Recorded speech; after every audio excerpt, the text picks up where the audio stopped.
Many people call their husband or their wife better half. What could be wrong with the idea of the so-called kabiyak? One, you are a whole person without your spouse. Buo ka. Isinilang kang buong tao. 1 Thessalonians 5:23, may your whole spirit, soul, and body be kept blameless at the coming of our Lord Jesus. So inisa-isa na dito yung talagang kompletong rekado ng isang tao, body, soul, and spirit. At ikaw yun. You are whole even before you met your spouse. Maraming partnerships doesn't work dahil yung mga tao hindi nila nare-realize na whole sila. Ang tingin nila sa sarili nila kulang at ang pampuno nila yung partner. So may tungkulin kang punuin ako kasi kulang ako. Ang nangyayari tuloy, lagi lang nabibigo dahil hindi na nang nagaganap. So, want a partner to have someone to give to, not to have someone to take from. Pagka nabuhay ka sa illusion na, I want to have a husband or a wife to complete me. Ibig sabihin, kailangan ko ng tao para ko siya kunan at ako'y punuin. At pag pumasok ka sa marriage, sa ganun ng expectation, wala akong pera, kailangan ko magkaroon ng asawa na maraming pera o kumikita ng malaki. So nag-asawa ka para may magbigay sa'yo. Lumaki akong hindi minamahal ng mga magulang ko, kailangan maghanap ako ng magme-make up for that loss. Kailangan may magmahal sa akin. Lugi ako noon, ang hirap-hirap ko, kawawa ako, api-api. Kailangan ngayong may tumangkilik sa akin. Papasok ang tao sa pag-aasawa na ang inaasahan makahuthot mula sa kapwa at mapuno ang sarili niya, kaya you are what? Designing destruction for yourself. Kaya marami mag-asawa, bigo. Sabi niya, yung ine-expect ko, hindi nangyari. Diba? Akala mo magiging inspirasyon ang buhay mo, yung palalagim pagkatapos ng mga 3 buwan. Kaya, kasi pumapasok ng hindi naiintindihan ang sarili, hindi naiintindihan kung bakit siya nag-aasawa. What is a lie? What is an illusion? What are the demons that plague our lives? Yung I am incomplete, therefore you complete me. I am a missing rib, find me. Or, I have a missing rib, where are you? Sabi daw nila, a man doesn't find completion until he finds his missing rib. That's hogwash. Drama. Dahil talaga ba, pag nagkaroon ka talaga ng asawa, magkakaroon ka ng completion? Ang dami-dami naghihiwalay, nagkakagalit, o kaya pinagtitiisan na lang yung kasal nila, alang-alang sa mga bata. So, yung expectation mo na pupunuin ka ng ibang tao must be corrected. Cast out your demons so you could be whole, healthy, and autonomous. Sa Mark 16:9, Jesus had forced 7 demons out of Mary Magdalene. Maaari ang literal reading nito, talagang mga 7 demonyo pinalayas. Masamang espiritu, lumayas ka sa kanyang katawan. Pwede yon. Pero meron ding pwedeng malalim na reading yan. Demons that plague the life of this woman. Attitude, emotional wounds, illusions, expectations, search for completion, trying to look for it from other people and other things. At nung natanggap siya ng Panginoon, siya'y minahal, naturuan, na-realize niyang ang Panginoon ang kailangan niya, napalayas yung mga demonyo sa buhay niya. Matthew 19:5-6. A man will leave his father and mother and be united to his wife, and the two will become one flesh. So they are no longer two, but one flesh. One flesh suggests sexual exclusiveness, not loss of individuality, uniqueness, and personhood just because you got married. It's about partnership in enterprise, sealed by a commitment to sexual union and sexual exclusiveness. And that symbolizes and cements the oneness. So yung pagiging magkabiyak kayo dapat in spirit, sa layunin, sa kagustuhan, sa pangarap, talagang magkatuwang kayo. You cannot and should not find completion through another person. Kahit asawa mo yon, kahit magulang mo yon, kasi nilikha ka ng Diyos buo. Paghanap ka ng hanap sa iba, parang sinabi mong kulang ka. Kaya maraming mga babae, sabi nila, Pagka lumaki na hindi mahal ng tatay, o wala yung tatay lagi, ang nagiging mga nobyo, mga mukhang tatay. Mga parang tatay, naghahanap doon ng tatay figure. Sa palagay nyo ba, napapabuti yung mga ganitong babae? Di ba't palipat-lipat sa ilan ng tatay, ilang papa, ilang daddy, kulang pa rin? Bakit? Hinahanap niya yung wala sa kanya sa ibang tao. Samantalang nasa loob niya yon, at ang ministry ng Panginoon, gisingin ka, yugyugin kang sabing, hindi ka kulang. It's a lie. Nandito ako, pwede kitang punuin, sa akin ka lang umasa, mapupuno ka. Yung paghanap-hanap ng mga nawala sa aking buhay, kailangan hanapin ko sa partner, nabibigo lang naman yon. Ang nagiging ending, papalit-palit, palipat-lipat. And what are these 5 steps? Trouble? Lalo sa mag-asawa, you will needlessly strain your spouse and yourself. Pag hinahanap mo na mabuo ka through that person, papagurin mo siya sobra. Gustong-gusto mo na aalala lagi ang anniversary kasi maalalahanin ka. So kailangan maalala rin niya. Pag hindi, Giyera Mundial. World War III. Naaalala ko, ba't di mo naaalala?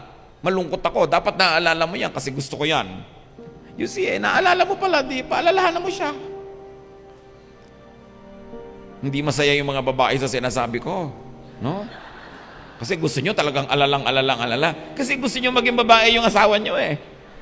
Hindi talaga maaalahanin sa ganun. Ngayon, mainam kung maalalahanin o kaya mag-adjust para sa kagustuhan nyo. Pero sa pag-a-adjust, siyang mag-adjust. Huwag nyong i-expect. Kasi mabibigo lang kayo, magdagalit kayo, hindi nyo man ipahiwatig yan, nagtatampo kayo doon sa loob. Yung matabangan sinigang, malamigang kape, di ba? Dahil may tampo kayo eh. Pagkasisiping na siya, pagod ako. Oh. Kasi hindi naalala yung birthday nyo, hindi naalala yung anniversary. Tampo-tampo ka, tampo ng tampo. Alam nyo yung tampo ng tampo, isa lang sinasabi niyan, kulang ako, ba't di mo ako pinuno? Kay lalaki, kay babae yung nagtatampo. Hindi naman ito lisensya para sa mga lalaki na wala nang maalala, no? Pero dahil unawain mo yung partner mo, buo yan no, na pangasawa mo. Huwag mong ibahin. Mabibigo ka. At pag nabigo ka, may inis ka. You will fail and be frustrated. Hindi nangyayari yung babaguhin siya ng aking pag-ibig. Walang ganon. Sa sine lang yon. Pag nagpakasal ka, ang goal mo, baguhin siya, magtayo ka ng bahay ampunan. Magtayo ka ng charity work. Pero yung mag-aasawa ka, tatanggapin mo siya na buo. Warts and all. Para kayo magtagal. And then, syempre, mabibigo ka. Kasi hindi nangyayari yung gusto mo. You will foolishly blame your spouse. Ba't di ka masaya? Eh kasi siya, hindi ko naalala. Ba't di ka masaya? Eh kasi siya, ganun. Eh kasi siya, ganun. Babae at lalaki, ganyan yon. Hinga ng hinga sa mga kaibigan, sa mga kamag-anak. Lumalaki tuloy yung gulo, nagkakaroon ng kampi-kampihan. At pagpatuloy mo siyang laging sinisisi, you will develop resentment. Bakit ba ako nakapagpakasal dito sa pintor na to? Puro pagpipinta inaatupag, hindi kami yumayaman. Ang mga dati kong classmate, mga pinsang ko, mga may kotse na, may bahay na, kami wala pa. Eh kasi siguro yung napakasalan nila, mahilig gumawa ng pera. Eh yung napakasalan mo, mahilig magpinta. So either you change husbands, or you change your attitude. Mabuti ngayon kung yung asawa mo ang mag-isip na, papalitan ko nga ito para pasayahin yung asawa ko. Pero kusa yan, hindi yan naiutos. At hindi yan nasusustain pag inuutos mo lang. Once you develop resentment, resentment leads to all kinds of evils. Nandyan na yung hindi ka na ganadong maglinis ang bahay, ayaw mo na umuwi, ayaw mo na magpakita. Nandyan na yung nagyayabang yung asawa mo sa harap ng mga kaibigan, nakasimangot ka gano'n. Yabang niyan, di totoo. Yung gano'n. Yung mga babaeng nakasimangot habang nagyayabang yung lalaki, bitin lang yon. So totoo lang. Kasi pag masaya yon, sa umaga talaga tipit-tipitin. At pag nagyayabang ka, pumapalakpak pa yon. Diba? Kaya mga kalalakihan, pagka nagyayabang-yabang kayo ng konti, nakita yung asawa nyo nakasimangot, bitin. Kasi kaya niyang patawarin lahat ang pagkukulang niya sa buhay. Basta siya tipit-tipitin. Now, how to be a good half of the partnership? Not half of the person, ha? Whole siya, whole ka rin. But you are half of the partnership. Be a good one whole yourself. Kailangan mo na you are at peace with yourself because you cannot give what you do not have. Most of the time, you are not able to give to your partner because you don't really have what it takes. Dahil ang dami mo pang issue sa buhay. No? Ang dami mo pang angst. Ang dami mo pang mga multo na dapat palayasin sa buhay mo. Kaya tuloy ang napapalayas mo yung asawa mo. Kasi nalilito ka na kung sino talaga yung bida at kontrabida dyan.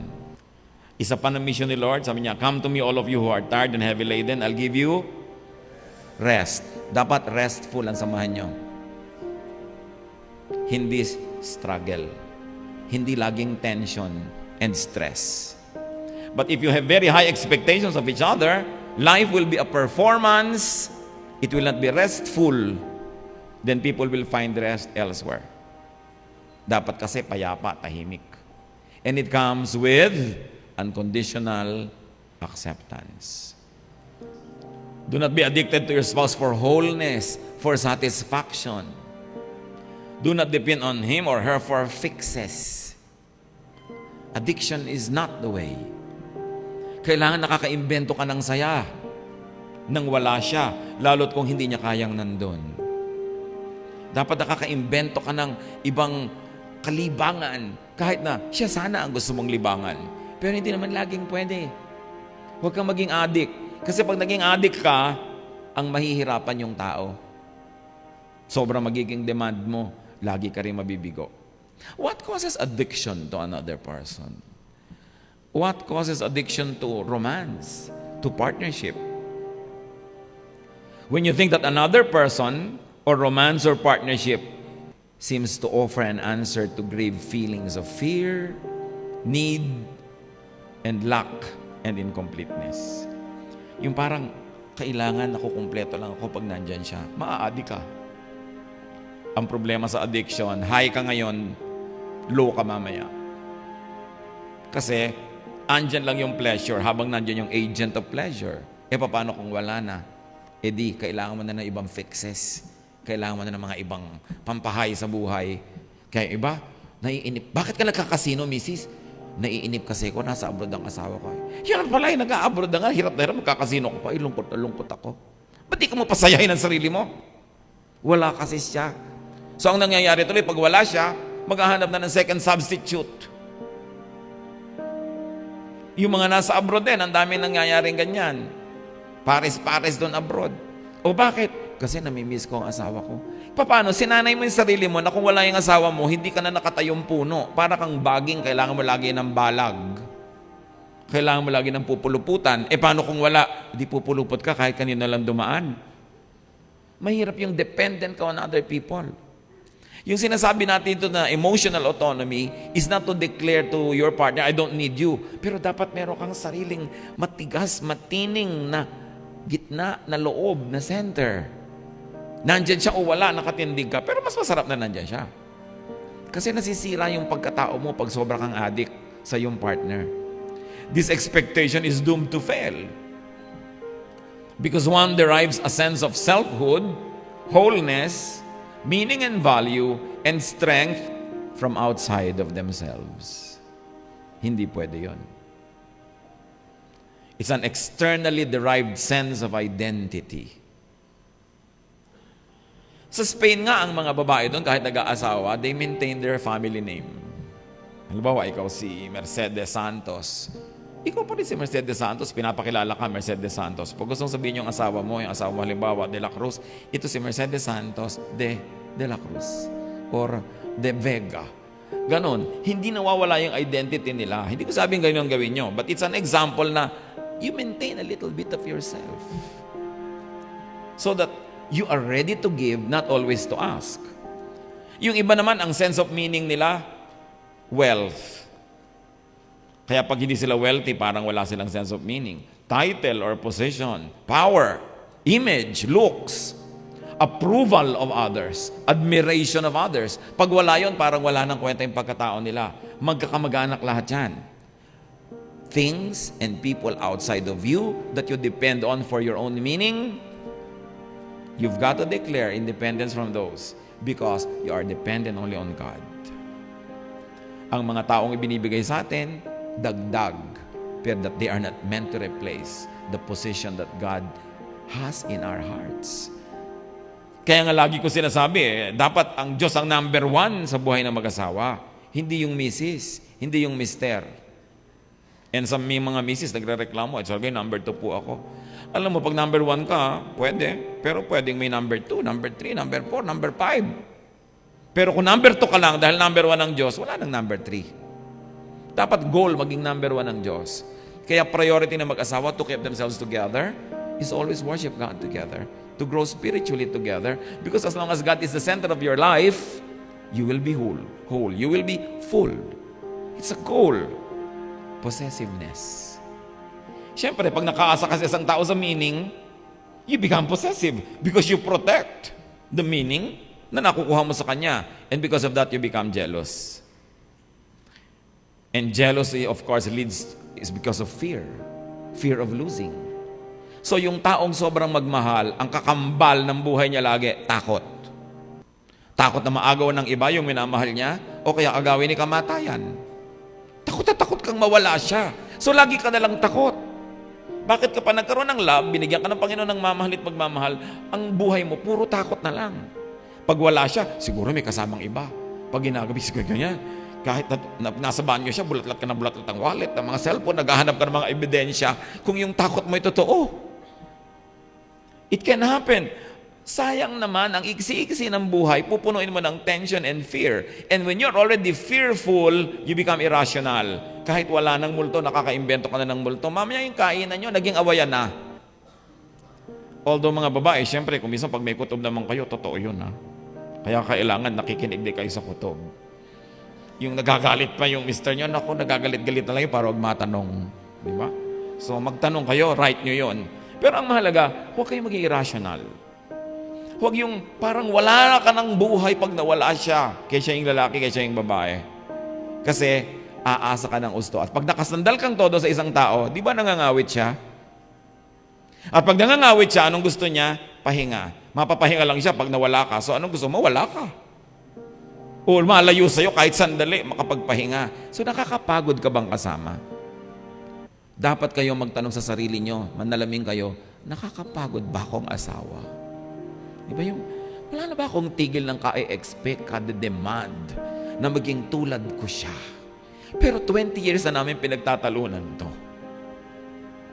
So dapat, either magpalit ka ng asawa na hindi advisable, o magpalit ka ng ugali, which is doable. Magpalit ka ng mga expectation, but you won't want to live all your life until your dying day quarreling about the same things. Dapat maiba. Pagka ang tao nagkaroon na ng irrationality, violence is not far behind. Kaya dumadating na yung nagsasapukan, nagbabatuhan na ng mga cellphone, diba? Hampasan ng sandok. At pag namamalaan siya yung asawa mo, huwag mong aawayin. Diba? Kaya maraming may mga paso.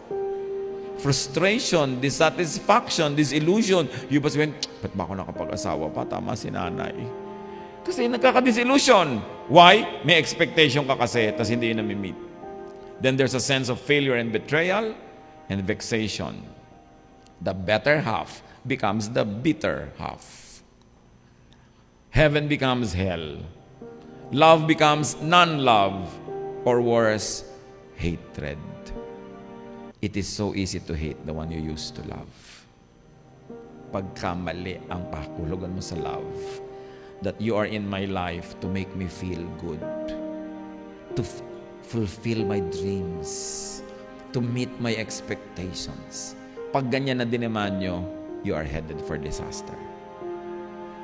Kasi ang pag-aasawa, kung hindi nyo pa nalaman bago kayo ikasal nun, alamin nyo ngayon, ito'y isang walang patakarang pagtanggap. Kasi, ba't pa kayo nag-asawa kung di nyo tatanggapin? Diba? Ngayon, kung gusto niya na mawala, itulak niyo na dyan sa bangin. May bangin dito eh. Kaya tayo dito nag-retreat. Alam niyo ba nasa ilalim ng bangin dyan? Libingan. Ngayon, kung hindi niyo itutulak at ililibing, iuwi niyo uli. Pero tanggap niyo na buong buo.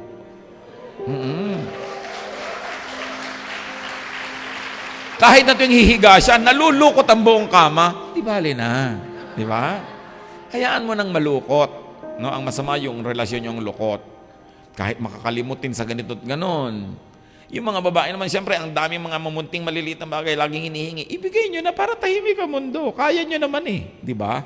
Yung ibang mga lalaki din eh, may pride pa, ayaw pa daw, di ba? Gandahan ng pamamalansya. Gandahan nyo ng pamamalansya nyo para masyahan ang mga misis ninyo. Yung iba, akala mo noon, babawasan ng pagkalalaki pag binagbibigyan yung asawa. No, mas nagbibigay kayo, mas tumitimbang yung kahulugan na kayo talaga yung padre de pamilya. People become addicts because they derive their identity from a bruised, wounded, deprived past, from a nagging need and want. Nagiging addict ang mga tao pag meron silang victim mentality. I was a victim. Marami kong kulang nung araw, kailangan punuin mo yan ngayon. Then, maa-addict ka doon sa nagbibigay sa iyo nung pleasure na yon. At pag na-addict ka na, sasakalin mo na siya, dadaganan mo na, pipilitin mo na, pupuluputan mo na hanggang kumulagpo siya dahil na sasakal na siya. Kaya it doesn't work eh. This state is a living present hell that people need to be saved from. You are not your past. You are your present. So huwag nyo nang dalin sa today lahat ng mga hinagpis, lungkot, galit nyo sa mundo nung araw. Kasi ang tendency, ang gagantihan nyo, yung katabi nyo. Yung kapartner nyo, na walang kamuang-muang sa mga nangyari sa inyo nung araw, tapos siyang gagantihan. No. Kaya ang itinuturo sa atin ng Biblia, forgive. Lahat ng mga atraso sa inang nakaraan, patawarin mo na. Huwag mo nang bitbitin hanggang ngayon, kasi pag ang dami mong dala, yung asawa mo, mapipilitan kang tuwangan at tulungan, pati siya mapapagod. Dapat bitawan yung mga emotional baggage. Yung mga galit mo nung araw sa nanay mo, sa tiya mo, sa stepfather mo, stepmother mo, sa kapitbahay niyong masungit, sa tita mong nangungurot. Lahat yan, huwag mong iganti sa iyong asawa. And don't say, I'm a victim, I'm a patient, you have to be the nurse. Kasi sobrang demand yun. Kaya kasama ng wholesome na pagsasama, forget the past. Forgive everybody in the past. Clean slate. Then magaan ang dugo mo, magaan ang buhay mo, magaan kang kasama. Gaganda ang inyong relasyon.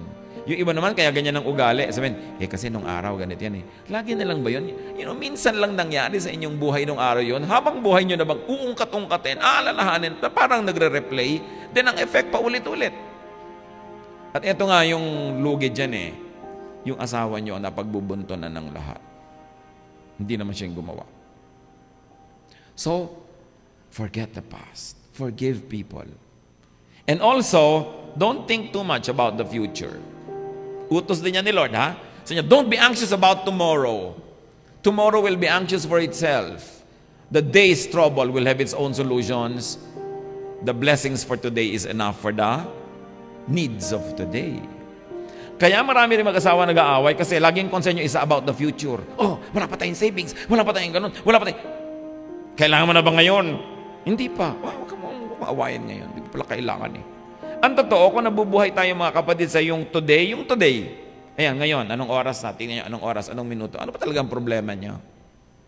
Wala naman, di ba? Dumadami yung problema pag iniisip yung nakaraan, naaalala nyo yung mga galit nyo, o kaya yung future, naiisip nyo yung mga fears ninyo, mga worries. Paano kaya tayo mamamatay? May savings ba tayo? Paano pag nagkasakit tayo? Alam niyo sabi ni Lord, tomorrow will be anxious for itself. Bakit? Kasi bawat problema may kasamang solusyon. Bawat north may south, bawat west may east. Bawat up may down. Bawat cold may hot. Lahat may kakambal. So ano kakambal ng problem? Solution. Pag walang solution, hindi problem. Tanggapin nyo. Hindi problem yan. Huwag yung solvent kasi wala palang solution. Pero pag problem, may solution. Eto ngayon, yung problem nyo bukas palalabas yung kakambal na solusyon. Hindi ngayon. Kasi wala pa siya eh. Pero pag fast forward nyo yung problem bukas, iniisip nyo ngayon, hindi nyo naman makita yung kakambal na solution. That's why you worry. Kaya ang tanong ko, may problema ba kayo ngayon? Paano kaya ako mamamatay? Saan ako ililibing? Patay ka na ba? Hindi. Sigurado pag namatay ka, may maglilibing sa'yo. Huwag mong problemahin yon. Di ba? Mangyayari at mangyayari yon. Bakit ko ito inuungkat? Maraming away ng asawa tungkol sa future. Paano ihuhulugan natin next month? Next month na ba? Hindi ko sinasabi huwag kayong mag-plan o magtrabaho. Because if you do your today well, tomorrow will take care of itself. Just do your work well now. Just live well now. Huwag mo fast forward yung mga problema, tinatambak mo sa asawa mo. Meron pa, pag nag-asawa ko, namatay ako, mag-aasawa uli. Pati ba naman yung sinasakop nyo pa? Hihilahin kong paa mo pagka nag-asawa ka. Sasama ako sa honeymoon. You know? Pagka ganun kayo, anong inaasam nyo na katahimikan sa buhay na ito? Live for today.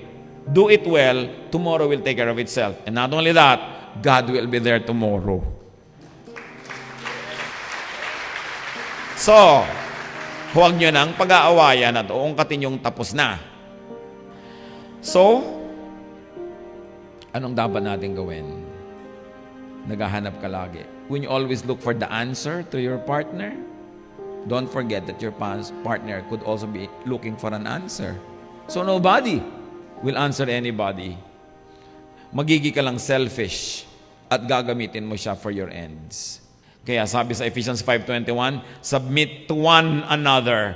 Hindi lang yung wife nagsasubmit sa husband, husband din submit to wife. Submit to one another out of reverence for Christ. In other words, yung submission, hindi naman pagsuko, bigayan. Pagbibigay. So nagbibigay ka kung kaya mo ngayon, marami kang powers ngayon, ikaw ay magbigay. Bukas, wala siya, siya naman ang pagbigyan mo. Bigayan. Submission kasi hindi pagpapaalipin, pagpapaapi, pagpapakawawa, pagpapakahamak. No! Pagbibigay. Submission of your ego to another. O sige, pagbibigyan kita. Body language naman will tell you na, hindi ko kaya magbigay ngayon, pagod na pagod ako, punong-puno ako. So ikaw naman pagbibigyan ko. Bukas ako naman, bigayan. Yan ang mahalaga. Always put God in the center of your partnership. And you cannot be wrong. Put the spirit of your spouse, which comes from God, as priority for you.